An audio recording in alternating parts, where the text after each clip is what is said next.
네, 안녕하십니까.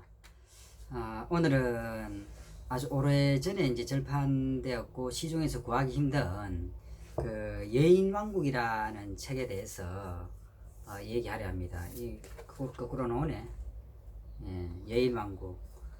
이 여인왕국은 참 진짜 기이한 책입니다. 오래전에 이제 절판돼서 구하기 힘든데 사실 평가와 판단이 어려운 책입니다. 예.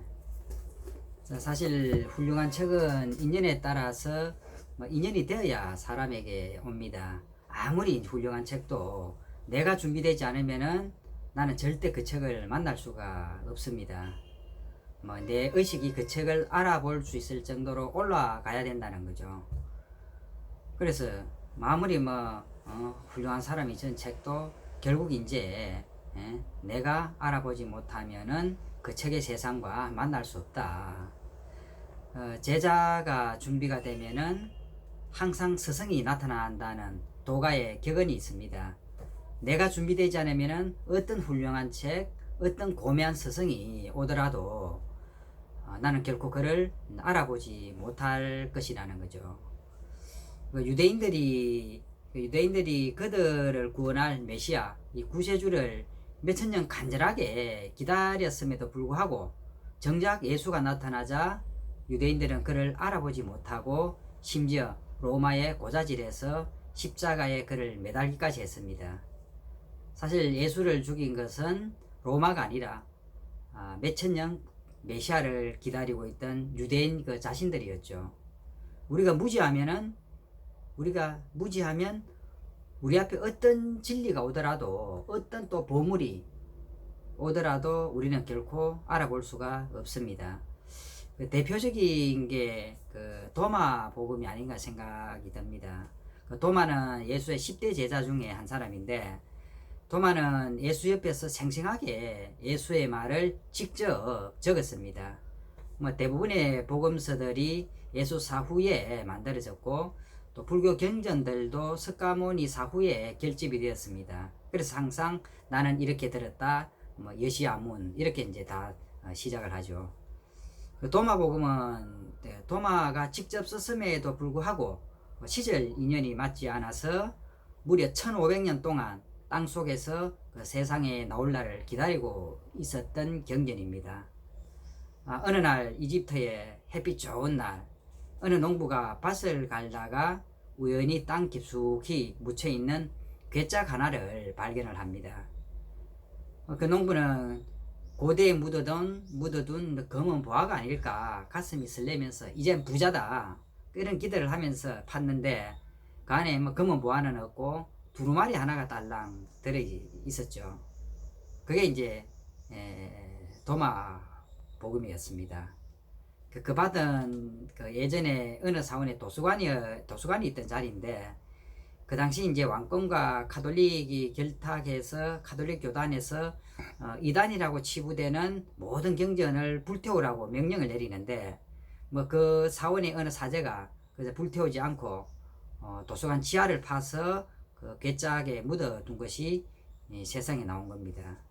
그 세상 의식이 도마 복음을 알아볼 때까지 도마의 진리는 움츠리고 무려 땅속에서 1500년을 기다리고 있었습니다.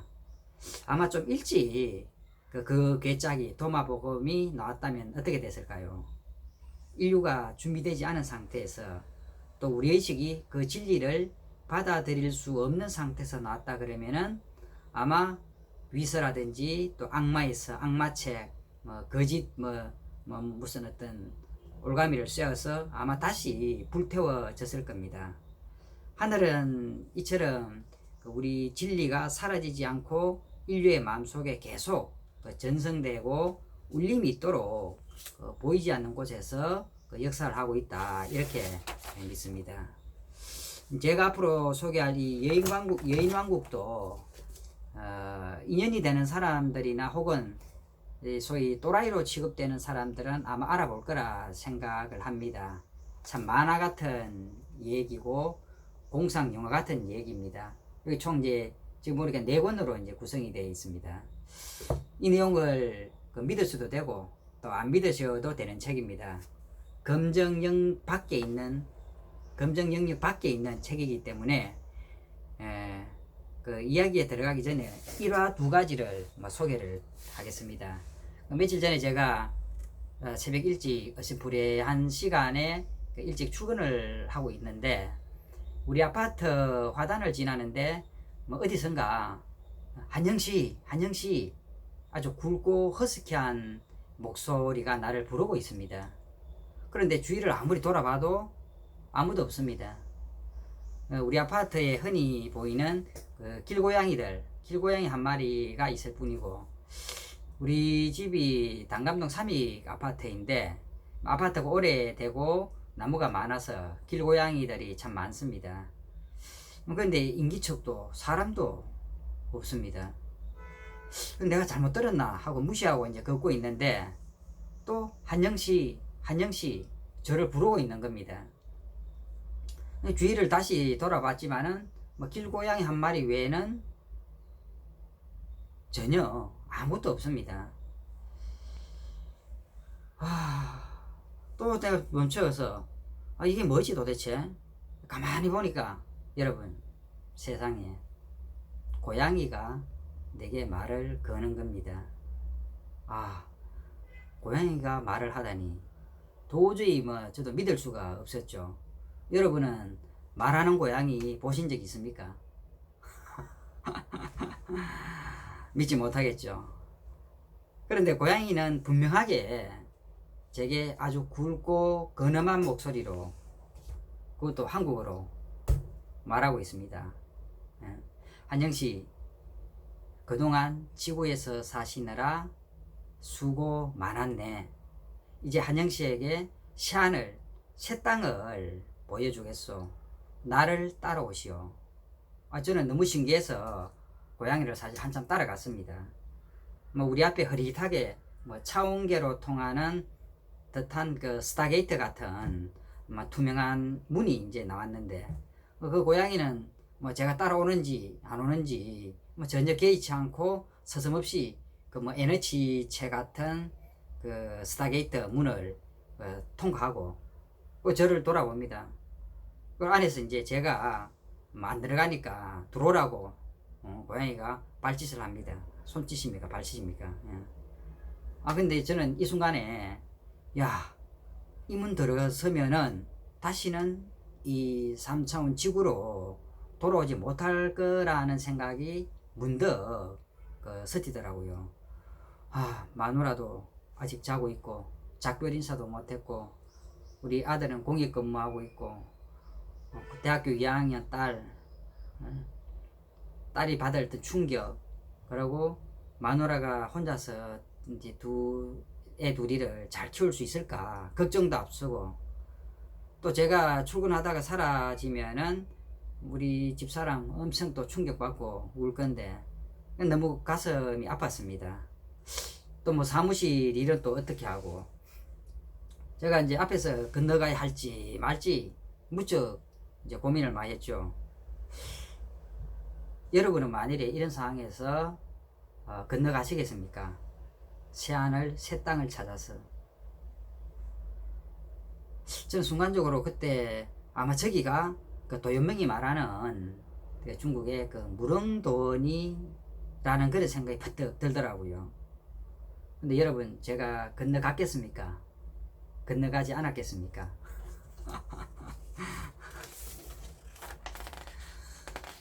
또 한 번은 제가 등산 중에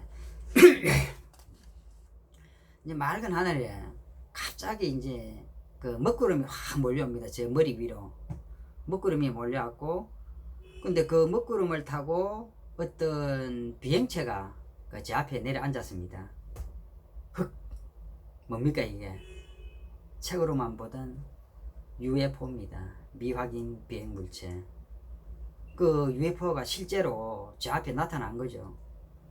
너무 무섭기도 하고 또 한편 신기하기도 하고, 근데 진짜 이제 책에서 본 그대로 은빛 투명체가 원반 모양으로 내 앞에 나타난 거죠.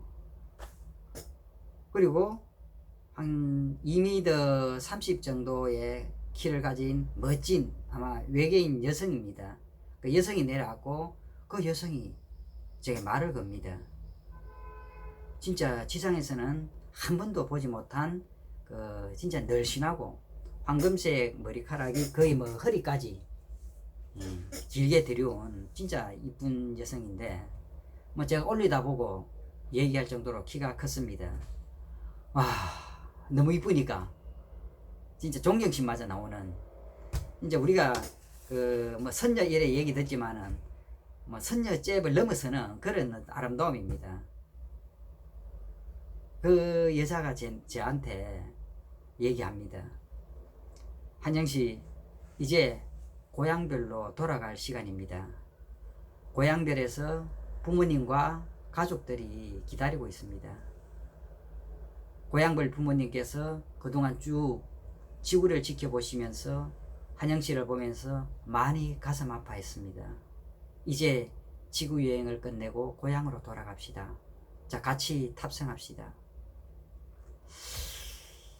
믿기십니까? 아, 그런데 또 마누라 생각이 납니다. 그런데 내가 이 고향별에서 지구별로 잠시 여행을 나왔었구나. 그런데 지구에 태어나서 옛날 생각 다 잊어보고 한 여인을 만나서 사랑을 하고 가정을 꾸리고 자식을 놓고 그렇게 고향별 소식을 까맣게 잊고 지금 현재 이 재단에 다니면서 충실하게 그렇게 살고 있더라고요. 근데 내가 이 예전 고향에 가면은 이 지구에 있는 우리 집사람하고 아들과 딸 어떻게 하지? 어쩌지? 순간적으로 엄청 갈등을 많이 했습니다.